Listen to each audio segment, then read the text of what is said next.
Nongeye kubasuhuza amahoro y'Imana n'ubundi niyongere abane n'imitima yanyu kandi Imana ibampera umugisha mwebwe turi kumwe ubwiza bw'Imana bubane namwe muri byose nkuko bisanzwe nanone ni wa mwanya mwiza w'ijambo ry'Imana tugiye kuganira rihumuriza imitima yacu. Uyu munsi noneho mfite ijambo rivuga ngo humura iseta wari kugwaho niyo Yesu ahagazeho kugira ngo agukize. Wumve neza aka kantu. Iseta wari ugiye kugwaho, iseta bari bategereje ko ariho ugiye kugwa, niyo Yesu ahagazeho kugira ngo agukize, niyo Yesu ahagazeho kugira ngo akurengere, niyo Yesu ahagazeho kugira ngo agutabare. Birashoboka amaseta turiho aratandukanye, uri ku iseta itandukanye n'iyundi. Nta buri wese abagwa ukwe bitewe n'indwara arwaye, buri wese abagwa ukwe bitewe n'impamvu muganga yahisemo kumubaga naho ashaka kumubaga. Aho rero iyo seta wari uriho, tekereza iseta wari uhagazeho, tekereza iseta wari uriho uyu munsi wa none, tekereza iseta wari uriho muri uku kwezi, tekereza iseta wari uriho muri uyu mwaka. Shobora kuba ari iseta y'ubukene, yo ni iseta ikomeye cyane. Shobora kuba ari iseta y'ubupfubyi, yo ni iseta ikomeye cyane. Ishobora kuba ari iseta yo kubura umugore cyangwa kubura umugabo, yo ni iseta ikomeye cyane. Shobora kuba ari iseta yo kubura urubyaro, yo ni iseta ikomeye cyane. Shobora kuba ari iseta yo kubura akazi, yo ni iseta ikomeye cyane. Shobora kuba ari iseta yo gucuruza ugahomba, yo ni iseta ikomeye cyane. Shobora kuba ari iseta yo gukora ibyo ukoze byose, ibyo ugerageje gukora byose ntibyemere, iyo ni iseta ikomeye cyane. Shobora kuba ari iseta y'icyangiro Satani yamaze kugusiga, iyo ni iseta ikomeye cyane. Shobora kuba ari iseta yo kuba wubaka urugo rwawe uyu munsi wa none rukaba ruri kunyeganyega, iyo ni iseta ikomeye cyane. Ariko abanzi bawe bari bagutegereje aho ngaho kugira ngo uhamwarire, bari bategereje kugira ngo userere aho hantu. Itangazo ngutangarije uyu munsi rero riravuze ngo iyo seta wari ugiye kugwaho, abanzi bawe bari bamaze gusasa amakoma yo kubyiniraho ku munsi w'amakuba yawe.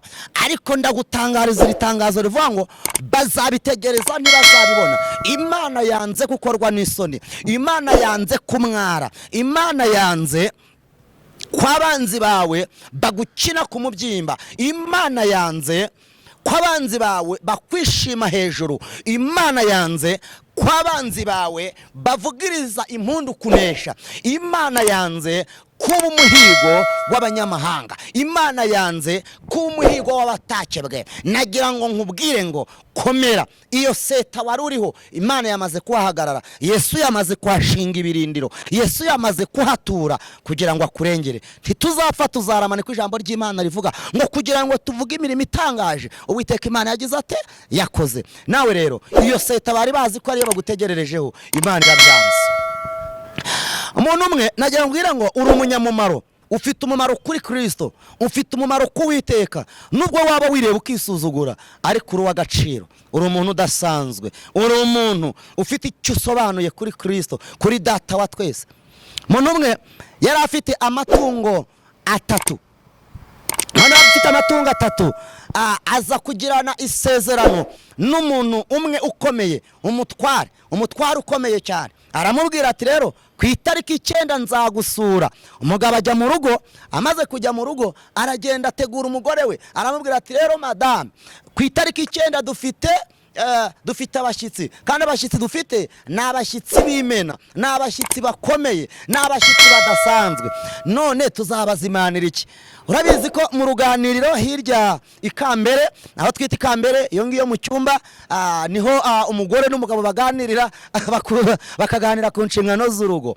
Noneho baraganira, arabwira ati rero mugabo wanjye, mugabo mwiza, mutware wanjye, uwo mushyitsi uzagusura kubera ko ari umushyitsi w'Imena, kubera ko ari umushyitsi udasanzwe, turebe mu matungo dutunze, tushakemo rimwe tuzagira gute tuzamuzimanira. Noneho birangije bamaze kujya iyo nama, bari bafite imbwa, bafite isake, bafite n'ingurube.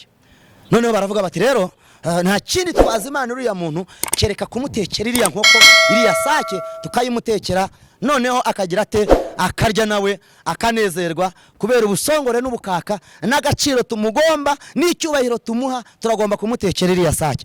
Umugabo arakugendera, amaze kukugendera aragenda abwira isake, arayibwira ati rero wasakewe, ku itariki 9 mfite abashyitsi, none kuri iyo tariki ni wowe nzazimanira abashyitsi banjye.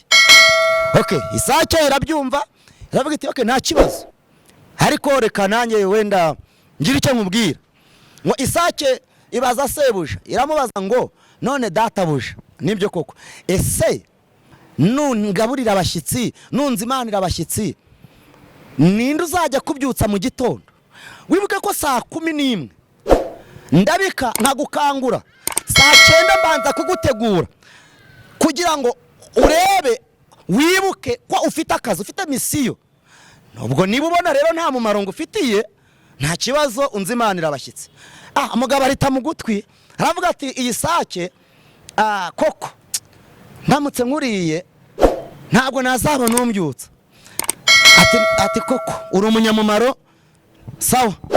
Aragenda asanga imbwa, amaze gusanga imbwa aribwira ati rero wambwa we, dore mfite abashyitsi kandi ni wowe nzazimanira abashyitsi. Ngo imbwa irangije irabwira ati nta kibazo, ariko databuja nubwo uvuze ko ugiye kunzimanira abashyitsi, wibuke neza yuko nkurindira urugo, kandi umugore wawe nawe nta mugabo ntazi wakwinjira muri uru rugo mpari ntawe. Ubwo rero nurya ukanzimanira abashyitsi bakavogera urugo rwawe, ntuzabimbaza ariko nta kibazo. Magabo ati burya wambwawe nawe ufite umumaro, reka nkwihorere. Asanga ingurube, harya Felisiye mwe mwizi igifaransa 9 bavuga ngo ni nefu, ngo ni nefu. None arangije asanga ingurube, arayibwira ati rero wa ngurube we, mfite abashyitsi kandi abashyitsi mfite ni wowe nzakuzimanira, nibo nshaka kugira ngo abari wowe nzabazimanira. Ingurube iramubaza ati ufite abashyitsi tariki zingahe? Umugabo arayibwira ati rero mfite abashyitsi ku itariki 9, kuri 9 mfite abashyitsi. Ingurube nayo iti nefu, nefu. None rero nzakubagira abashyitsi muzimane nguteke akabenzi bakurye, iti nefu. Ingurube ikomeza kuba nefu, ikomeza kuba nefu, nefu iba nefu. Umugabo arangiye ati burya ingurube yo yemeye, ubwo niyo ngiye kuzimanira iki? Ngiye kuzimanira abashyitsi. Ibi rero birasobanura iki? Uyu munsi wa none uri uw'umumaro kuwiteka. Nudahera muri bya bindi ngo uhere muri bya bindi bya yaravuze ngo nurangiza wirengagize gukora ibyo gukiranuka, byanga bikunda izuba ryo gukiranuka rizakurasira, kandi rizakurasira rifite gukiza mu mababa yaryo. Rero nagira nkubwire ngo mu by'ukuri uri uw'umumaro kuwiteka. Imana iracyagukunda, Imana irareba igasanga ufite umumaro kuri yo, ufite umumaro kuri Kristo. Ingurube yaheze muri nefu, ihera muri nefu bigeze igihe izimaniwe abashyitsi. Ariko nagira ngo nkubwire ngo wowe uri uw'agaciro, uri umunyamumaro, kubera ko rero ufite umumaro kuwiteka. Niyo mpamvu Imana nayo itakumaraho, niyo mpamvu Imana nayo itagukuraho, niyo mpamvu Imana ikigufiteho amahirwe, iracyagufashe ukuboko, iracyafite byinshi mu kiganza cyayo ikeneye kugira ngo ikugereho. Rero ntuzakomeze kugendera muri kirabaye, ngo ugendere mu kigare, ngo ugendere muri mu byo wowe utazi, udashobora kubasha no gusobanukirwa, ngo wibwire ngo ahari nibwo uzashobora kuganiriza. Gusa ugomba kumenya ngo Imana iragukunda. Ubwo Imana igukunda rero, ayo mahirwe yose Imana igufitiye, ayo mahirwe yose Imana iguhaye, Imana iyafite mu kiganza cyawe. Ndagushimiye rero, Imana iguha umugisha, Imana ikugire neza. Wumve ko ugifite agaciro, uracyari itungo rya Kristo, uracyari mu mutungo w'Imana, ntabwo Imana iremera kukurekura. Gubwa neza rero, kandi ineza y'Imana ikomeze kugaragareho mu izina rya Yesu, amen. Reka dusenge Imana kugira ngo Imana igufashe wowe wumvise iki cyigisho, kandi ugiye kukigeza ku bandi. Imana ikuntumyeho kugira ngo nawe wongere usakaze ubutumwa, bugere kure, bugere ku bandi, kugira ngo nabo babwakire. Ntubwihererane. Imana y'amahoro irushaho gukomeza kukugirira neza. Mana Data, mu izina rya Yesu, Imana ishobora byose, ndagushimiye Imana yose mwami wacu Yesu Kristo, ndagushimiye ndaguhimbaje kubw'uyu mugambi mwiza. Nsengeye umuntu wese udukurikiye wadukurikiranye, nsengeye umuntu wese uri gufashirizwa muri iri jambo mwami wanjye, kugira ngo agubwe neza kandi akomezwe nawe. Reka imbabazi zawe rero aba arizo zigaragara. Nsengeye abakameramani badufashije muri uyu murimo kugira ngo ubashe kugerwaho, no bahereze umugisha, icyubahiro cyawe kiganze none n'iteka ryose mu izina rya Yesu, amen.